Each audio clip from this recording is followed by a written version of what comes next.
Go. Well, good evening, everyone, and welcome to Three Wide. I'm Rick. I'm joined by Anthony, who's taking a sip of water, and Peter, who looks no worse for the wear with the end of the school year being here. In the aftermath of Michigan, delayed by a day, uh, poor weather on Sunday, but just spectacular weather yesterday, and a chance to see racing in the Irish Hills of Michigan, one of my favorite tracks. But we're going to dissect the race from yesterday. We'll talk about the racing, the winner, a little bit about a little bit, just a tiny bit about the package, and talking about the post race commentary and where we think everything goes from here. With a week off for Father's Day, we've got an expectant father who is literally. I hope he doesn't get called away from this show, but is literally waiting very anxiously for his beautiful new daughter to arrive. And I'll let you in on a hint, folks. She's already wearing a Chase Elliott hat and shirt, and she hasn't even come out yet. So, so Peter, Anthony, how you guys doing tonight? Good. I got the diaper bag actually right here, all prepared if I have to go. Tonight we'll talk about Michigan. We'll talk about the package. We'll talk about the comments, and then we will then kind of wrap things up and put a wrap on the racing from Michigan, and then set ourselves up to go racing at Sonoma, our first road course of the year, and which will incidentally be Darrell Waltrip's last broadcast on Fox. So we have to set up a kind of another show, a special event show to talk about old DW. So a lot for us to talk about tonight. To get things started, let's talk about Michigan and the racing that we saw yesterday. Joey Logano won it. I thought the ending was pretty exciting, but there's a whole lot in between that we need to talk about. And Anthony, why don't you kick us off? All right. First off, before I even get into the racing, I gotta say, huge props to the fans for sticking around on Monday. That was a really good turnout for a Monday race at 5 p.m. I know the weather was the deciding factor to keep the race that late. As I was searching around Chase Elliott Nation's Facebook page as well as some other ones, it seemed like people actually went back to their home or went back to work and then still made the drive out to the track afterwards.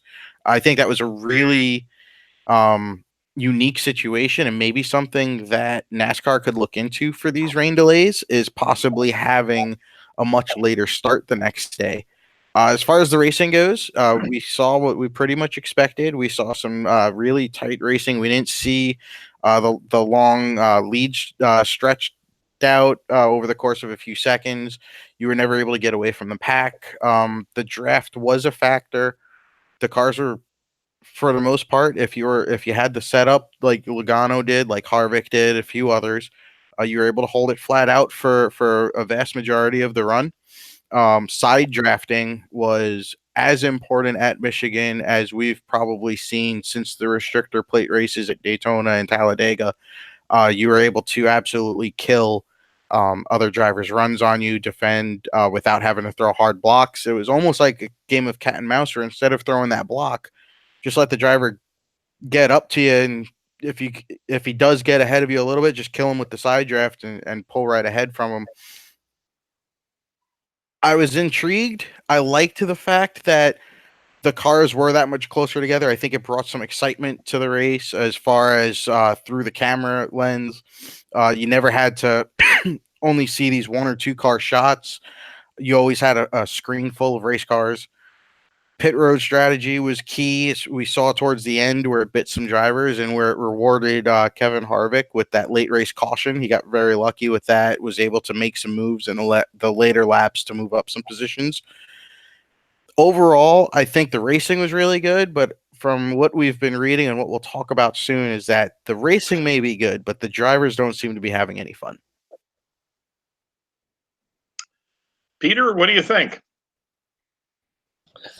Yeah, I mean, I feel like the racing at Michigan was pretty exciting to watch. It gave me, memories of last year's All-Star race with the package.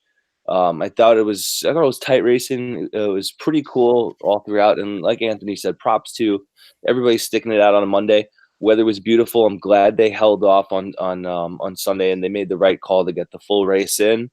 But the real thing that's in question is, the driver's reaction to this package. It seems like as the season's getting deeper and deeper, we're starting to see more drivers get upset at the current rules package that's being laid out for them. I think overall the racing on the intermediate tracks has improved with this package. It's definitely much more competitive, but we can still see, and maybe we'll dive into that a little bit further or into detail. Um, we're seeing that passing the leader is very, very difficult.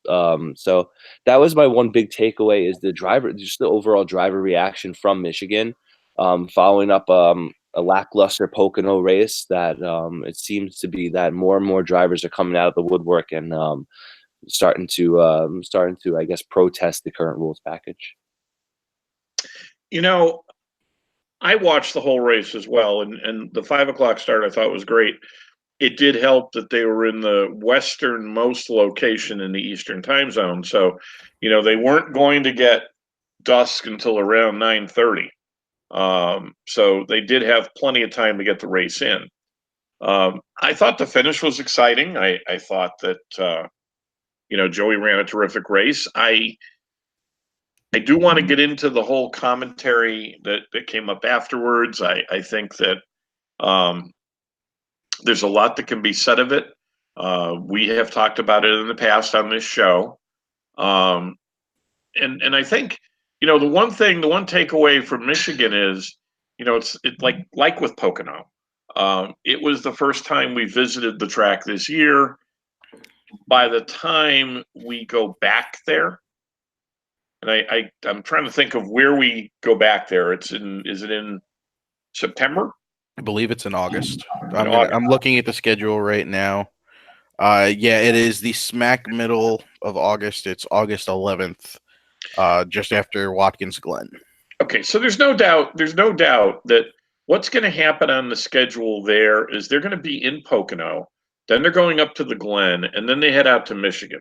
So the kinds of issues that we saw in Pocono and that we saw yesterday ought to be rectified by that point in time. And that gives us a great segue into a lengthy discussion about just the way Joey Logano won yesterday. The fact that Penske seems to be doing far and away better than most of the other Fords. I think they seem to have things under control more so than Stewart-Haas at this point. They have clearly figured out what to do with this package in spite of everything else going on. And I've read some things about drivers saying this package is much more demanding on the mental aspect of racing rather than the sheer physical ability. And I'll tell you, there's a happy medium somewhere, because I do kind of like the fact that things have to be thought out very carefully through a race. It's not just who's the fastest to the finish line. There has to be great strategy with tires. We saw that yesterday, where there were guys down the stretch that took 2 tires, guys that took no tires, and then Harvick took 4. And Harvick's gamble darn near paid off. So, I do like the thinking man's aspect to the sport. But obviously there are some power issues involved here as far as how the vehicles react. We'll talk a bit about that. But I think overall the racing yesterday wasn't all that bad. I mean, when I saw some of the interviews, I was left with the impression that we just watched an absolute abject disaster. And that's not what I saw. I saw some pretty good racing that probably could have been better. And that's about it. The next topic kind of dovetails into the things that were said post-race. And, there were many interviews that were given. We've been through this for several weeks now, and I'm going to get this out of the way right up front. When Kyle Busch complains about the package, you got to listen to him because he's obviously a massively talented driver. But there isn't too much in life that makes Kyle Busch happy. I mean, he just, he does complain about a lot of things. And so you kind of shrug your shoulders and say, well, maybe that's just Kyle being Kyle. As of late, the same could be said, or similar, could be said about Martin Truex Jr. He's suddenly become, I guess I'll say it this way, Kyle Busch with a smile. And so you kind of take a little bit of what he says with a grain of salt. But then along comes somebody like Kevin Harvick. And, Kevin's comments yesterday were quite interesting in terms of it's not so much what he said because he didn't say much. It's what he didn't say. And it appears that Kevin has tried to talk to the sanctioning body. Now, again, the sanctioning body, to my knowledge today, did not come out with a response to the drivers. So you get a lot of different perspectives. Interestingly, I would like to hear from some of the guys in the garage that generally don't complain a whole lot and are very articulate in the way they discuss the technical aspects of racing. I'd like to hear from somebody like Jimmy Johnson. I'd like to hear from somebody like Brad Keselowski. I'd like to hear from our current champion, who has turned out to be a tremendous ambassador for the sport. And there's one guy, and I mentioned this to you guys earlier today. There's plenty of people out there that are big fans of his. There's plenty of people out there that do not like him at all. But one thing you cannot take away from this driver is the fact that, again, to my knowledge, he is the only guy in the garage as a driver who has an engineering degree from one of the finest universities on the planet. And that's Ryan Newman, graduate of Purdue University, degree in engineering. I'd like to hear what he has to say. Again, I think we have to put together a profile of what more than just one or two drivers think.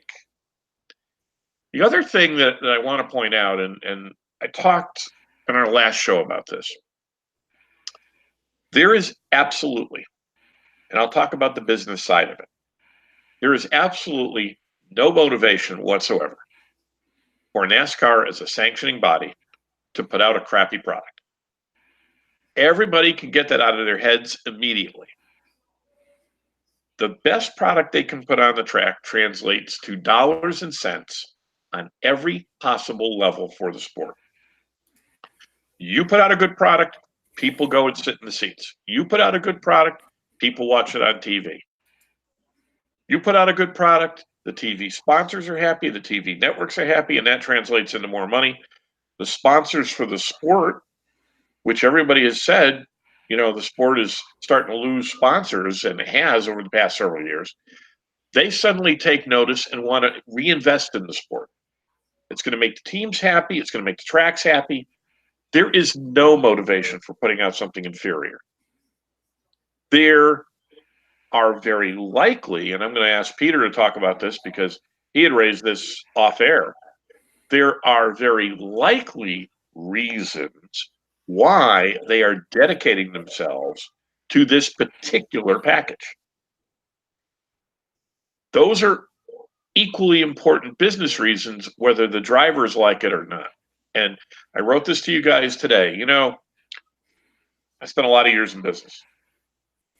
If I had somebody who was working for me that wasn't happy, guess what I encourage them to do? Leave. Because there'll be somebody who wants your job, who wants your pay, who wants everything that comes with that job. The drivers have to be very cautious of what they're doing here. NASCAR and again, I don't think there is a figure like Bill France Sr.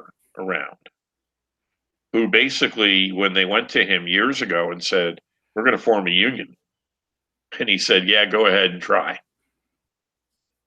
And drivers, some of them very well known names, it failed miserably, and they came back on bended knee to NASCAR. These are the 40 most privileged men and women on the planet that get to do this every week. They have to work with the sanctioning body. And you know what? I understand what Harvick said, but you can't just stop trying. You have to come up with a goodwill ambassador on behalf of the drivers, someone who's very well spoken, who has the respect of the sanctioning body.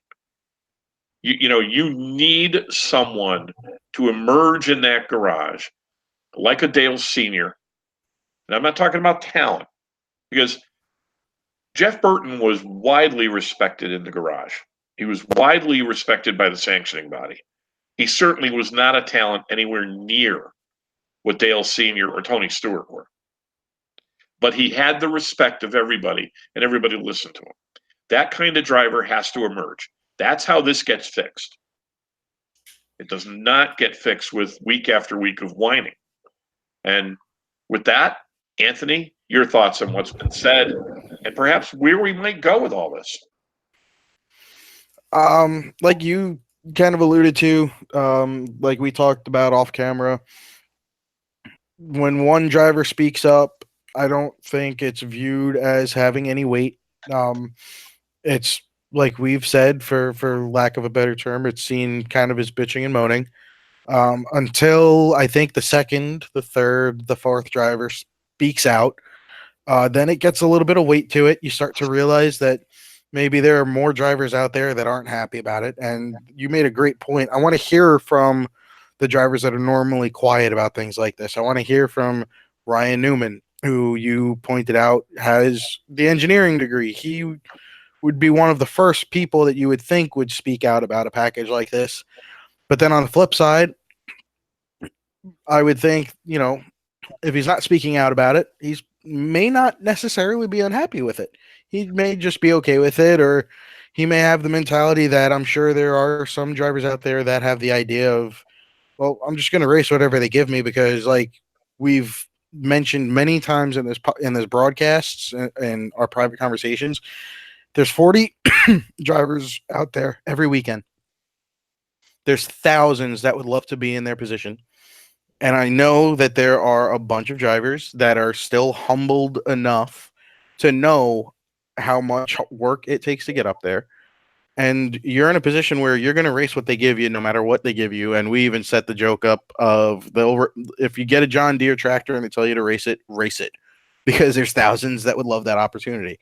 The comments that were made, I think maybe have a lot to do with the track they were racing at, especially with what Martin said.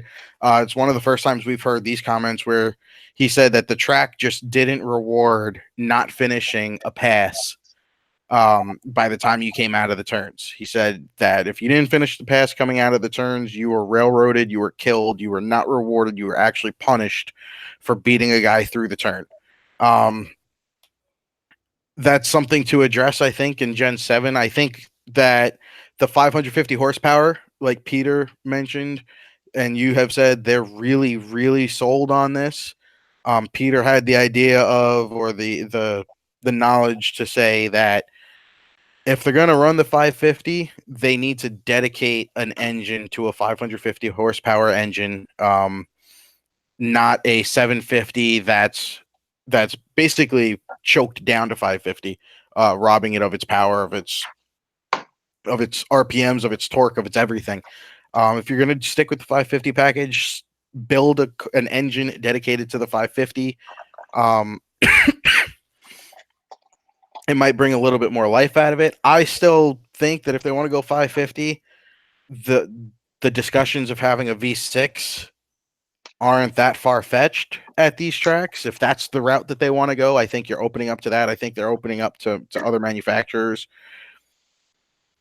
The package as a whole, we've known from the get-go there are drivers that weren't happy about it. Harvick kind of playing the Marshawn Lynch, I'm just here so I won't get fined kind of role. We've known ever since last year what his position on this package was. We kind of got hints of what Kyle Busch thought about it at Las Vegas testing, but to hear somebody like Clint Boyer, he talked about he was very vocal about qualifying. This is really one of the first times where he's really kind of been super critical about the package. So he's a new face. To hear Martin Truex Jr. be critical of it is new. I think it opened a lot of the fans' eyes that, yeah, it is more exciting, more competitive racing on TV for the fans. And 90% of the fans out there don't realize the difference that these drivers are going through with the different packages, but we'll see. I think next year or in the next generation, I think they're going to make the announcement that it's a dedicated 550 engine. There's going to be some big changes to it. But I think NASCAR isn't ignorant. They're not just sitting there idly saying, yep, this is what we got. What we decide is what you run. I think they are listening to the drivers. Maybe they're just not listening to the right ones. Peter, that's interesting food for thought. Maybe there are voices out there that we're not hearing from. And what are your thoughts on this whole debate over the package? And it seems it happens every week. I think I'm going to go a little bit of a different route. I'm going to climb out of the driver's seat on this one first. And I'm going to look at the guys that sit on the owner's stand. And I would love to hear what Roger Penske has to say. The captain is somebody that I really look up to. And he's somebody who's got a great pulse. He's spread all throughout different various forms of motorsport. And if Roger Penske can't make money or doesn't think that his time is worth it, he won't race it. So I really want to know what Roger thinks about the direction NASCAR is going in, because right now, as we mentioned before, with Logano's performance at Michigan and just pretty much how Penske kind of ended last year off and how they've picked it up right where they've left off this year, with the exception of Ryan having a little bit of a, I guess, a sophomore slump, if you can call it that. I'm really interested to see what he would have to say, because it seems like there's a general outcry about from the driver's perspective about these cars not allowing them to race the cars, as Anthony said, the way they want to race them. It seems like it's less about driver ability and it's more about just car performance and who can build either the best chassis or set the car up the best. Anthony would probably have a much better opinion on this than I would, because in recent times I, as many others, have kind of fallen out of Formula One. But it seems like that's the route we're going, where the cars are becoming so far engineered that the driver's skill is not the showcase anymore, and it's starting to become a stale product. I credit NASCAR for giving us the opportunity to see different packages, to try different things in the All-Star race. And as Rick said before, they're not in the business to give us a stale product and hope that it's going to last and stick and be something that can suffice for the next 5 or 10 years. They're constantly working to see what they can get right. What scares me is the lack of support from the drivers. I don't remember a time, maybe the debut of the COT. I know Kyle Busch's comments are the first thing that comes to mind when he won the first race in the car tomorrow, but I cannot remember a time in my NASCAR fandom where the drivers were so opposed to something that looks like it's going to be part of the future and here to stay. In addition to that, like Anthony said before, we were talking about this off air. We were talking about this morning. I think a 550 horsepower V8 engine is on the way. I definitely think that based on hearing what the OEM manufacturers have to say about trying to get a 4th or 5th or 6th even, probably wishful thinking on the 5th and 6th, but trying to get another OEM in, it doesn't seem like, based on their comments, that a 750 or 800, 900 horsepower that we're accustomed to engine or package is going to be seen again, because it's just something that new manufacturers aren't looking at as, I guess, relative to the product that they produce. And that makes me instantly think about either a Honda or a Nissan, who don't produce those high horsepower engines that we're accustomed to. So I think, as Anthony said, you're probably going to have to go away from, and we're still using, as far as I know, we're still using the R07 engine from Chevrolet and the FR9 from Ford. I apologize, I don't remember the code for the Toyota engine, but we're still using those engines that have been around for quite some time now. They've just been detuned. They've been implemented with restrictor plates. They've been with the tapered spacer for years now. We're going to have to go away from that.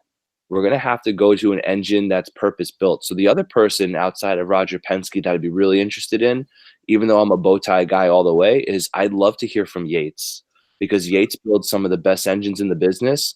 What does he think is going to come from building a 550 horsepower engine where you're no longer restricting it? You're getting everything out of a smaller engine, smaller horsepower package, that essentially you're running it and getting everything out of that motor instead of using something that's essentially a restricted air pump, more or less. The other last thing I'll say about the package, or about what could possibly be in the future, is something that I think is kind of an extremity.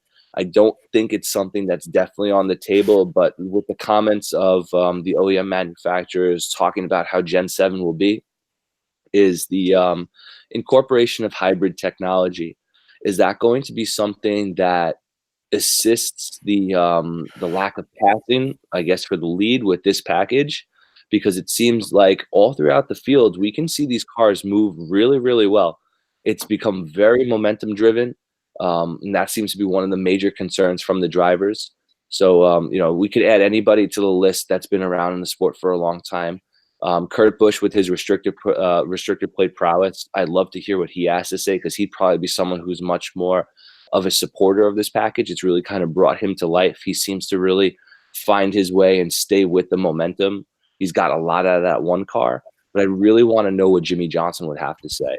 Jimmy was a guy that I constantly compared to Jeff Gordon, and it always seemed like Jimmy needed high horsepower, loose race cars that he could drive on the edge to make it work. This is the complete polar opposite, and I wonder if that's why we see the struggles out of the 48 camp. I don't think it's truly growing pains with a new crew chief. So those are just the things that I've been looking at with it. Again, I don't think the whining and the complaining is good for the sport overall, but I really would like to, as you guys before, I'd like to see at least Roger Penske as an owner, and I think Rick's going to talk about him a little bit, and definitely a premier engine builder like Robert Yates talk about what they think will be a part of the sport going forward. I have a unique perspective of telling you folks and our audience about Roger Penske, the businessman. In my prior life, I had occasion to have to do business out at his leasing company headquarters in Reading, Pennsylvania. And back in the late 1980s and early 1990s, attached to one of their garages was actually their race shop. I had occasion to visit the race shop several times in my visits out there. And I'll tell you something about Roger. Roger is a perfectionist. I'll share with you a story that has nothing to do with racing. And I will tell you, if you were to ever walk through the Penske race shop, there's that old saying about you could eat off the floors. You literally could. And you'd have to clean it up pretty well, because old Roger would walk through and point out the stain on the floor and say, clean it up. And I'll tell you a story about him as a businessman and just how precise he is in everything he does. And that's why he's a successful person, both on and off the track and in many modes of motorsports. We had a conversation, and I'm not going to tell you about the particulars, but I was having a conversation with one of his representatives, and I said, do you ever get to see Roger? And the person said, well, if I want to really run into him, I'll stick around at about 7:30 at night. And I said, what do you mean? He said, well, he walks through the offices pretty much every day after everybody's gone, and make sure that nobody's desk is in disarray. He doesn't want to see papers all over the place. He doesn't want to see calculators left on. Back in the day when we used calculators. Didn't want to see a chair out of place. Didn't want to see a telephone out of place. He wanted it to look like it was the first day the business had been opened. And she said he walked around with a little handful of sticky notes. And if something was out of place, you came to work the next day, and there's a sticky note from Roger Penske saying, fix this. That's the kind of businessman he is, and that's why he's as successful as he is. I agree, Peter. I'd like to hear from somebody like Roger Penske, who has been through many, many wars in both IndyCar and NASCAR, and I'd love to hear his point of view. I also agree the engine builders ought to have some sort of say here as to why this may not be working the way we had all anticipated it to work. But the overarching issue, and I would urge fans everywhere to heed this. NASCAR is going to fix this. They have no interest in seeing deteriorating popularity in their sport that has already taken its share of hits. I do believe that we do want to hear from other people in the garage. I do believe that calmer heads have to prevail. I'm going to give you guys, and I do this pretty much every week, if the star Major League Baseball players or NFL quarterbacks came out week after week after week and said, this really sucks. It will not take long before the fan base says, you know what? This really isn't any good. Now, for technically proficient people like the two of you, you can dissect this week after week and come to a conclusion based on that expertise that you have. The average fan can't do that. And that's the perspective I'm going to try to bring to this conversation.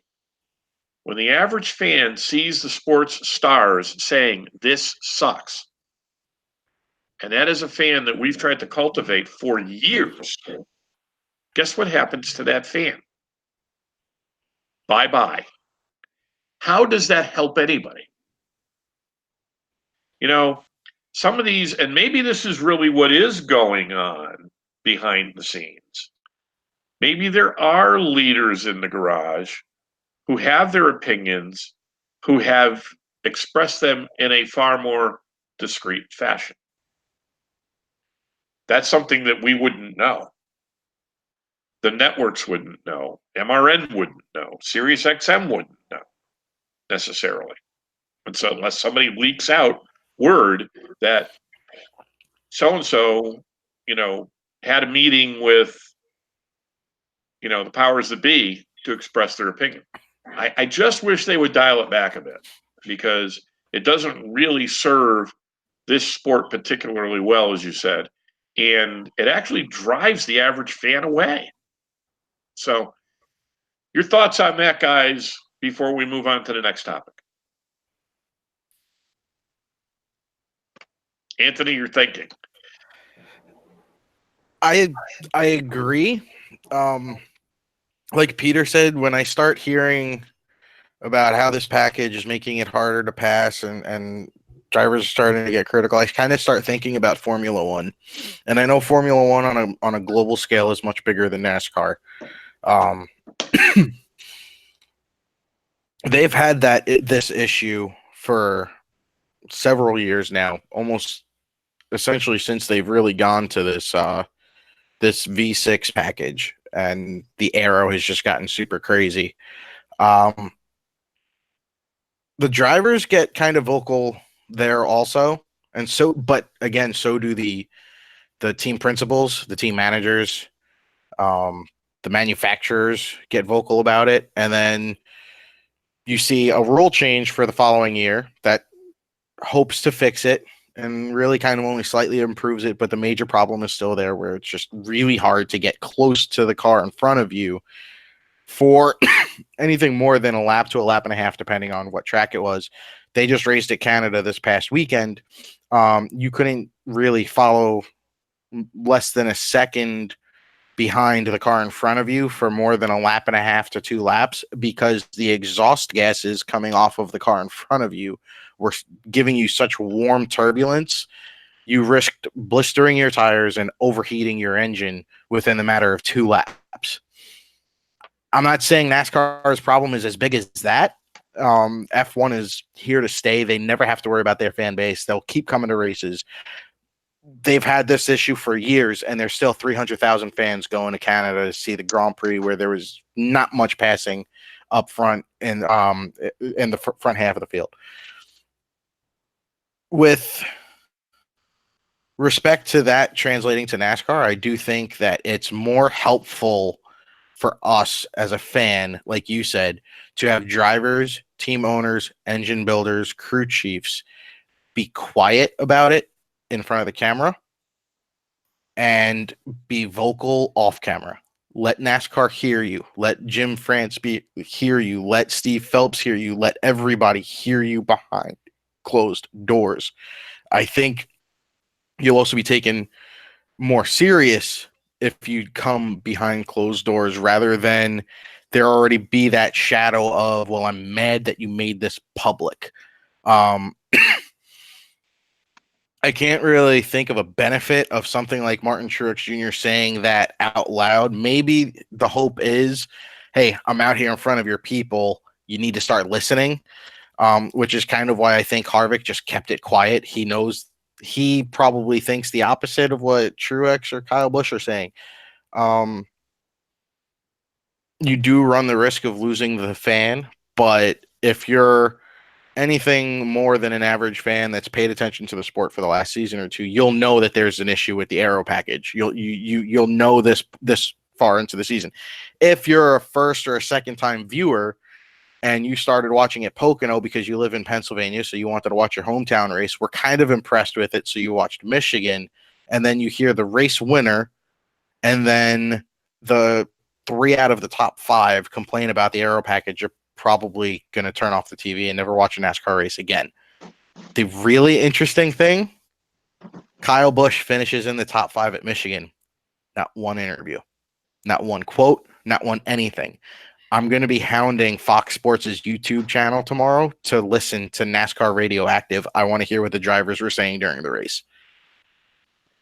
Great point. Peter, your thoughts on what we're discussing now about, is the sport well served by all of this? I mean, it's a tough call, because in one side of it, I can see, where I guess NASCAR is coming from, if I'm pinning it the right way, because I think back to, I want to say a few years ago. I can't say it was last year or not. Probably 2 years ago. When Larson was starting to go on a tear at Michigan, maybe even looking at the pre-stage era. I remember watching a Michigan race in the afternoon. I believe it was an August race, and I fell asleep. And it wasn't anything. It wasn't a late race. Didn't have a busy day the day before. I was just watching the race, and it was so boring. It was strung out. There's nothing going on. My drivers, weren't anywhere near anything. Outside maybe Kyle Larson's a guy I pull for every now and then. And I just remember being so boring. And I'm just like, gosh, I hate these 1.5 and 2 mile tracks. They suck. They're not fun to watch. It's just follow the leader, all that nonsense, and you fall into that. So NASCAR has been proactive, and now they build something. They say, okay, we need to figure out a way. How do we keep the sport relevant? How do we get more eyes and more sponsors and more manufacturers into the sport? What are we going to do? And they come and they lay out this product. They think it's very similar to the Xfinity product, which has put on some good races. They think it's very similar to the truck product, which has put on some very good races. And they bring this thing out of the All-Star race. And we've talked about this as friends, long before we've done this. And we're like, wow, look at these open races. They're fun. They're exciting. They want to win. They want to race. How can you not like this? And then, we see it now implemented. It's made the racing better as a fan to watch, because it seems like there's action at every corner. It's supposed, this is doing what it's supposed to do. But now we see there's an outcry and there is a dejection, from the drivers. And that's something, as I said before earlier in this cast with you guys, it's not something that I'm used to seeing. I'm okay with seeing them being upset after they lose a race. I'm okay with seeing people, bang fenders or lose points or get eliminated from a playoff, any of that stuff, and see the negative emotion. I'm cool with that. I'm fine with it. I love to see it. But to hear them generally upset and irate at what they have to drive each week. And we're talking about Clint Boyer, who Clint Boyer we know is the life of a party, who, has at many times with a giant smile on his face say, hey man, I'm driving race cars for a living, and just loving life about it. I've never seen him that pissed off. Maybe outside the time where he ran after Jeff Gordon, but it's just, it's something that, for the good that NASCAR's tried to create, is there, as Rick said earlier in this cast as well, is there a magic bullet? Is there a happy median that gets this package to the ideal sweet spot that makes the drivers happy, where they get to showcase their ability, and makes the fans happy because they get to see one hell of a show? I don't know where that lies. I don't know if there's that magic bullet, if they really just have to rip the splitter off the car, if that's what it's going to do. I don't know if it's throwing as people. I have to give credit where credit's due to Reddit NASCAR. I know as Anthony and myself are constantly reading that page looking for news. They were on the pre post and race comments screaming at, give us 100 horsepower back, give us 750 back, try this with 750 in August, mix it up, see what we got, because people are just kind of we want to be able to see the drivers drive. This is, NASCAR racing, compared to any other motorsport for the most part, is supposed to just be hard-nosed, wheel-to-wheel racing. That's the kind of image that I put into my head when I think NASCAR. When I think Formula One, I think the most engineered and scientific, projects on the road. It's so hard to de-engineer these cars after you've found and studied and developed them as much as you have. And, I give credit where credit's due for the teams to do that, to make the most speed that they could try, try to win as much as possible. But, I feel like we've gotten to a point in the sport's history where too much engineering is no longer a good thing, and it's taken away from the overall quality. And again, there's got to be this search and find of that sweet spot that's going to kind of make the drivers happy and enjoy racing the cars, as well as the fans. Because when the drivers are happy, and if they're racing it wheel to wheel, I mean, we can name a bunch of guys on our fingers and toes out there on any given Sunday that, regardless if they win or lose, they're going to be like, wow, this was a great race. I had fun. Kurt's the first person that comes to mind. When Kurt Busch gets to wheel it and deal it, whether or not he wins a race, you can tell that these guys are giving it everything they got, and they're having fun while they're doing it. I think that's what the fans want to see.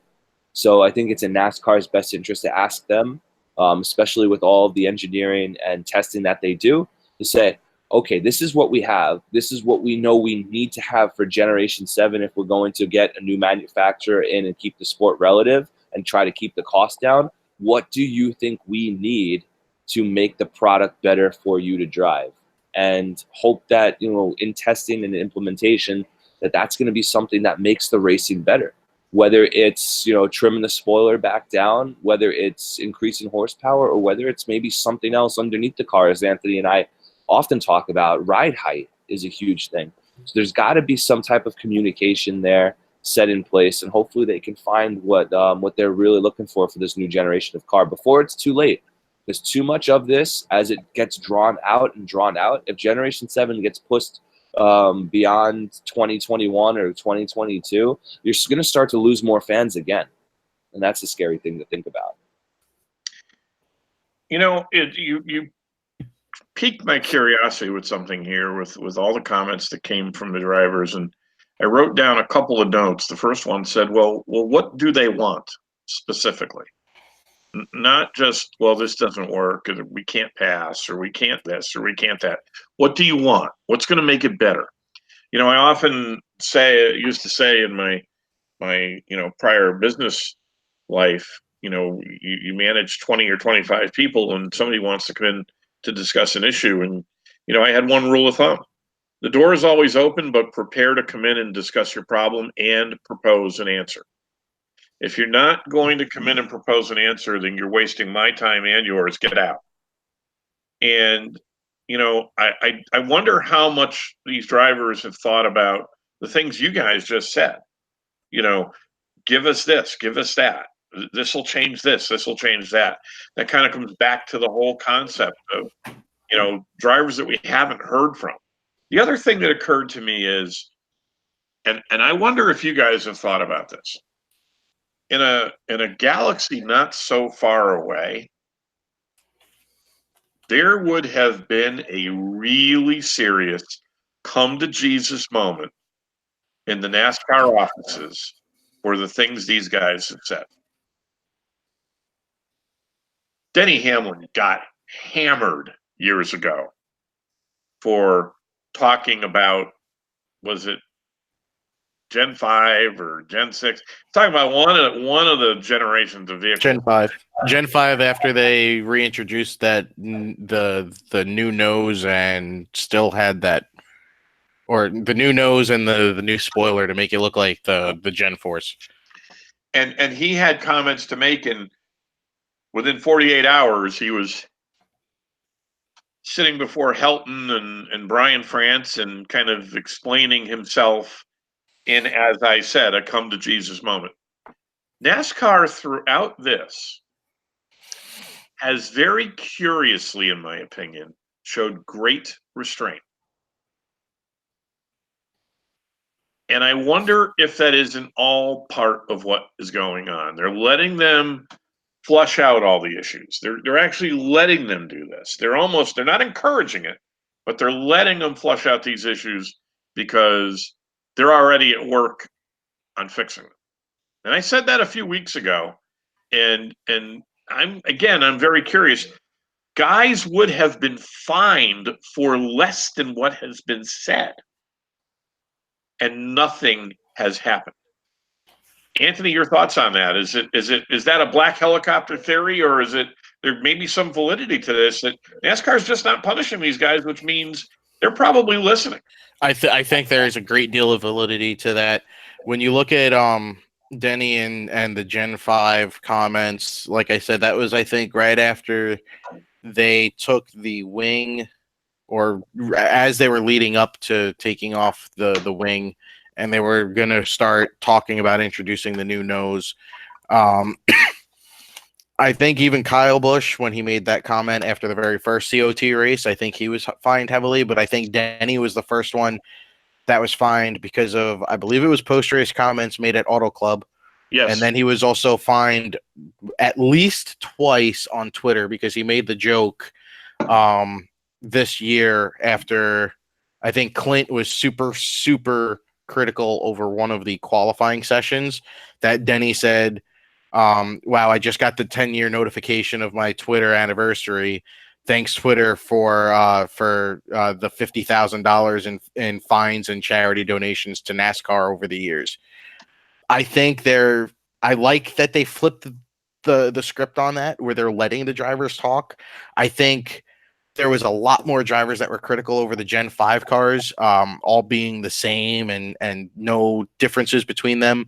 But because they knew that NASCAR was super strict on how drivers would talk or criticize the sport, they didn't come out and say it. They may not have even gone to the offices and talked about the car for fear of punishment. With them having a fully open door policy, you are going to have your drivers, like we've seen, get out there in front of the camera and vocalize. And for the most part, I think you're seeing the personalities that we would expect to do so doing just that. Clint Boyer, not camera shy at all. Kevin Harvick, we all know that he's not afraid of any reporter, TV camera, or anything that you put in front of him. Kyle Busch.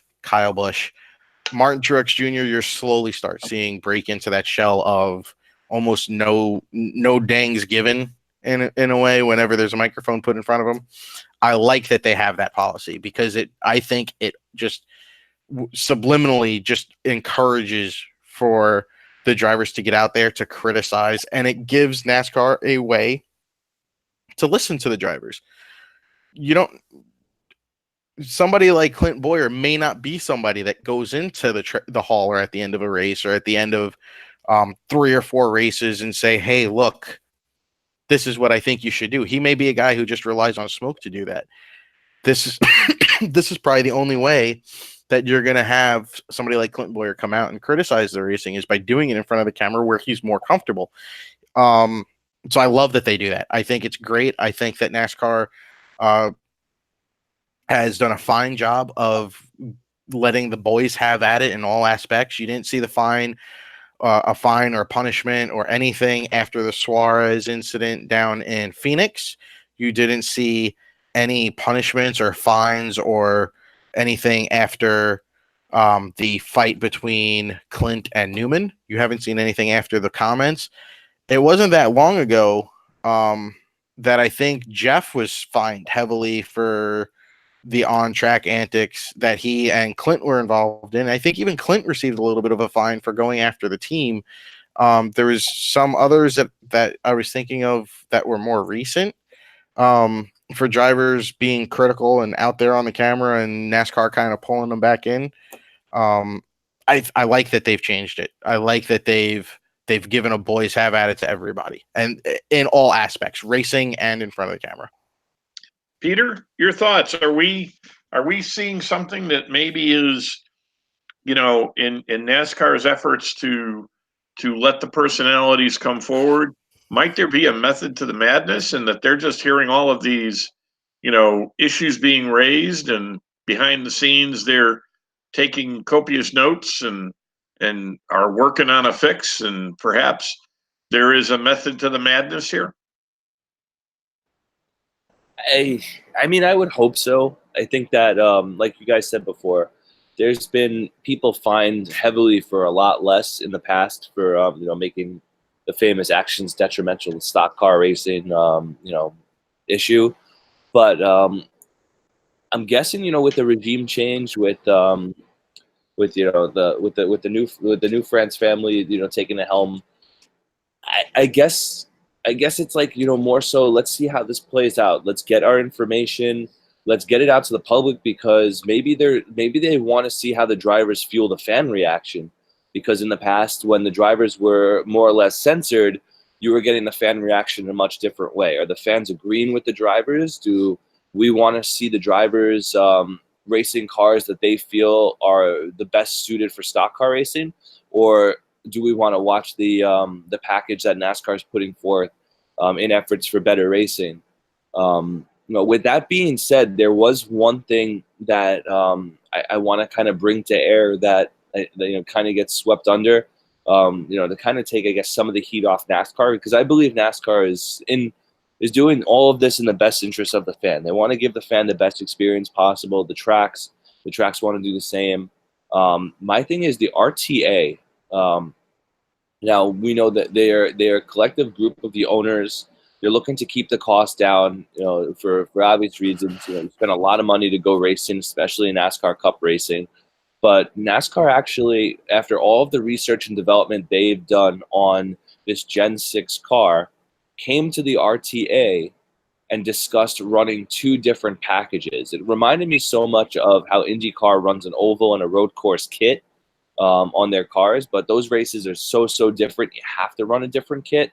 It seemed like NASCAR had a different spoiler and a different aero system, as well as horsepower, I guess, specifications for different tracks this year, based on what they believe was the optimal package for each course. The RTA asked them to simplify that much further and to not bring different packages. It's because they didn't want to produce different splitters, different spoilers, and so on and so forth. And it probably would have made them develop different chassis for the cars, altogether. It would have increased the cost. So I wonder if that has a lot to do with this whole idea of, the drivers being unhappy and whatnot, because now they're put into a box based on their owners trying to keep the cost down, where you're no longer driving the superior product that was set up with this new package idea for your track that you're racing at. You're now racing something that's trying to keep the cars in almost a super speedway-esque kind of aero draft that is going to require you to be constantly in momentum, flawless, so you don't lose any speed, and hopefully you can get the track position that you need. I think I got to agree with both you guys. I don't think it's too conspiracy like. I really think that they're letting the drivers kind of speak their mind to gather all of this information. And because I think Generation 7, based on the viewership, the popularity, the sponsorship, the economics of the sport, it is paramount that they get it right for the future, because this is a major transition. We see legends of the sports leave, and we're in a time where we're developing young drivers. We're trying to cultivate new fans, and we're trying to keep the old ones interested too. Been lots of change that's gone on in the last 3 to 4 years or so. NASCAR has to get it right. They cannot afford to get Gen 7 wrong. And I do believe when Generation 7 comes out, it cannot be this is kind of the rough draft and we're going to be tweaking it throughout the existence of this car. I think when it unloads for the first time as a cup car for Daytona, whenever that time comes, it needs to be race ready and gosh near perfect to get it right for the fans in the sport. Anthony, you want to make a comment about the environment of Boys Have At It? Yeah, the other thing that I wanted to bring up was as little as a few years ago, some of the stuff that the drivers are either doing with the fights this year or even making comments, they'd be being put on probation until the end of the racing season. I almost said the end of the school year, but the end of the racing season. They would be basically tied with their hands behind their back with like a demerit slip, and hey, one more, you get a suspension.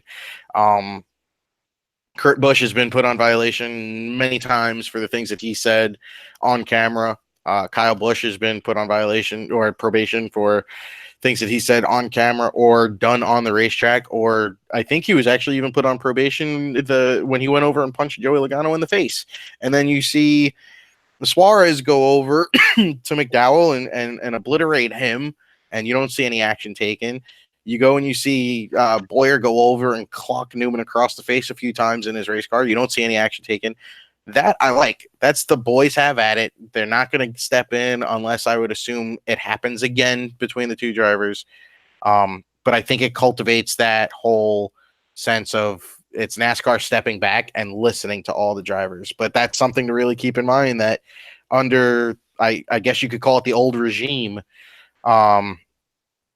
of leadership that we had a few years ago, you really couldn't do or say much in front of the camera on the track without fear of getting in trouble. So I like where it's going. I like the change of the guard that we're seeing. And I think this is NASCAR's way of just saying, look, if we don't restrict them, we'll listen. Or they'll say whatever they want. It gives us more chance and more opportunity to listen. We don't want to scare them away from saying or doing anything. We don't want there to be no personalities out there. Right. And I think that's to benefit the sport. I think it's made the sport better. And I think they're going to listen, and I think they're going to fix this. You're top of the show. Yeah, you're going to, like we said, with the comments, you're going to probably scare away the fan that just became a fan 2-3 weeks ago. But if you've been a fan for anything more than a season or two, or as long as we have, the comments aren't going to scare you away. You're kind of almost going to see and understand what they're saying to an extent.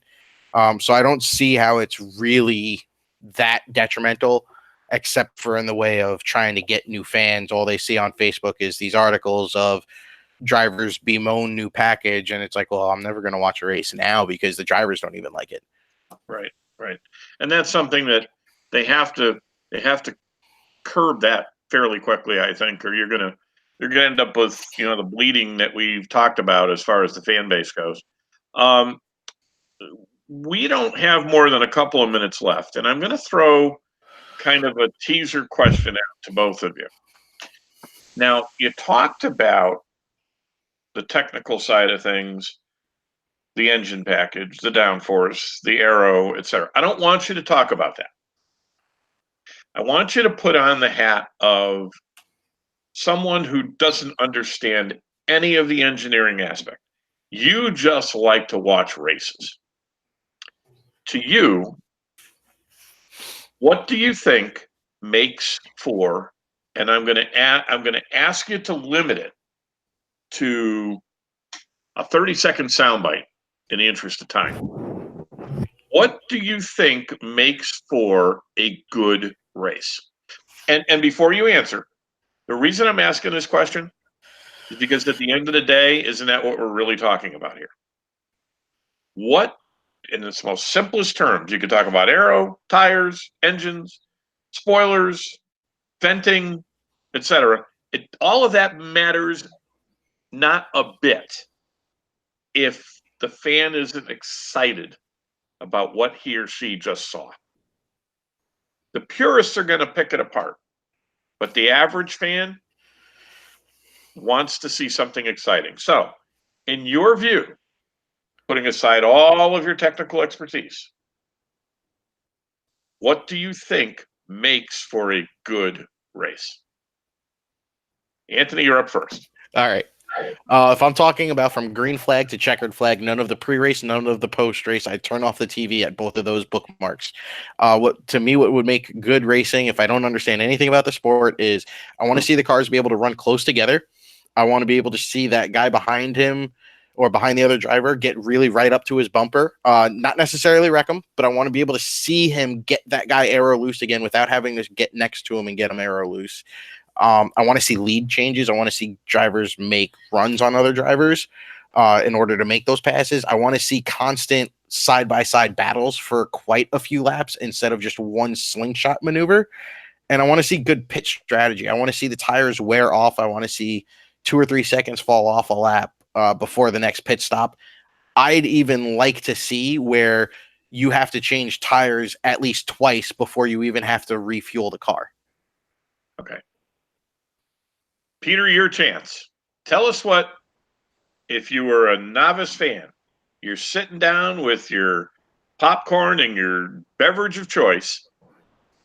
You didn't watch any of the pre-race stuff, so you didn't get to see the nifty flyovers, the great anthem, the wonderful salutes to our terrific military, and you turned it off before you had to deal with looking at, God, I'm having a senior moment here, Rutledge Wood's terrible-looking sports jacket. You just watched it. I like Rutt. Yeah, there's nothing not to love about Rutt. But anyway, you turned it on at green flag and you turned it off at checkered. What's going to really make you happy and excited to watch that race? I'm going to apologize for Rutt real quick, but he's going to give me my perfect analogy. I want it ugly. I want it loose, fast, on the edge of out of control. I want NASCAR to be different than any other motorsport. And what I mean by ugly is I want to see paint on the opposite door again, or whether it's vinyl wrap or whatever they use now. I want to see these guys get after each other. Like Anthony said, finish close, but I want these cars loose and fast. I want to see these drivers get out of the car like we do after a go-kart race, sweaty, ugly, disgusting, in need of a shower, and exhausted, all right? I want to see it be a hard, true testament, as Squire used to say, of man and machine. That's what I miss. I think both of you have captured it absolutely perfectly. I can't even add to that, and I'm not even going to attempt to. And I know that that was not a scripted part of tonight's show. You guys just showed our viewers and hopefully newer fans that came in as to what this sport ought to be.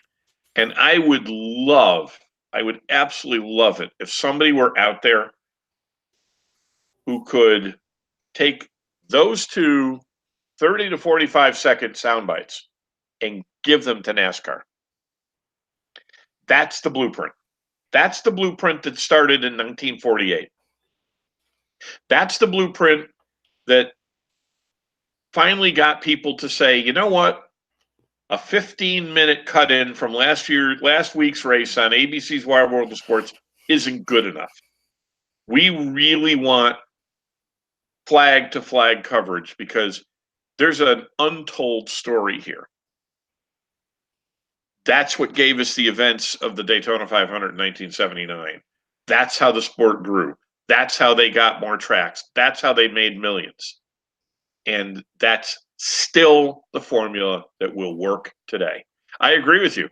I watch, my three favorite drivers that aren't on the NASCAR circuit doing their thing in go-karts, and I watch them get out, and they're happy, they're angry, they're frustrated, they're everything all rolled into one because they were running on the edge. That's what we want to see. You guys couldn't have said it better. So with that, I'm looking at the clock on the wall, or really on the computer, and see that our time for tonight is up. A week off for Father's Day. A reminder that we next go racing at Sonoma, our first road course race. Anybody really quickly to look to at Sonoma? Anthony, real quick. Martin Truex Jr. Peter. I'm going to go with Kevin Harvick and Chase Elliott. You took it away from me. Yeah, I was going to say Harvick. I am going to throw one out there. And all will be forgotten about this past interview some 24 plus hours ago. Ooh. Clint Bowyer. And so with that, I'm looking up to the spotter stand. Don't forget, before the spotter signals us tonight, remember to be looking for our special show on Darrell Waltrip as we say goodbye to old DW. We're going to hear Boogity, Boogity, Boogity one more time. And I hope it's a great one. I really do. I'm looking forward to it. Oh, he's going to be choked up. This is going to... I think so. I think so. Kind of must-see TV. Yeah. We'll talk about DW, and Anthony, you'll get that out to everybody to post it. Yes. To get involved with 3 Wide, real quickly, how do we do that? Follow Chase Elliott Nation on Facebook. We have posts leading up to our broadcasts on that page. If you come across our videos, hit the subscribe button, hit the bell icon. It'll give you notifications whenever we go live. Comments are always appreciated, whether they be tips or topics to talk about, or just your feedback on who your favorite driver is and what you think of the racing. Whether you agree with us or not, we want to hear about it. But the most important piece to that puzzle is going to be hitting the subscribe button so that you get the notifications next time you sign on, at least, that we posted a video and we have a broadcast that we did. So with that, the spotter is looking diligently down on the track. Remember, until that spotter tells you that you are clear, you are running 3 wide. So for Anthony, for Peter, I'm Rick. Happy Father's Day to all the dads out there. Happy Father's Day to the newest dad that's coming along, our colleague Anthony. Have a great week, a better weekend to all the dads out there. So long, everybody.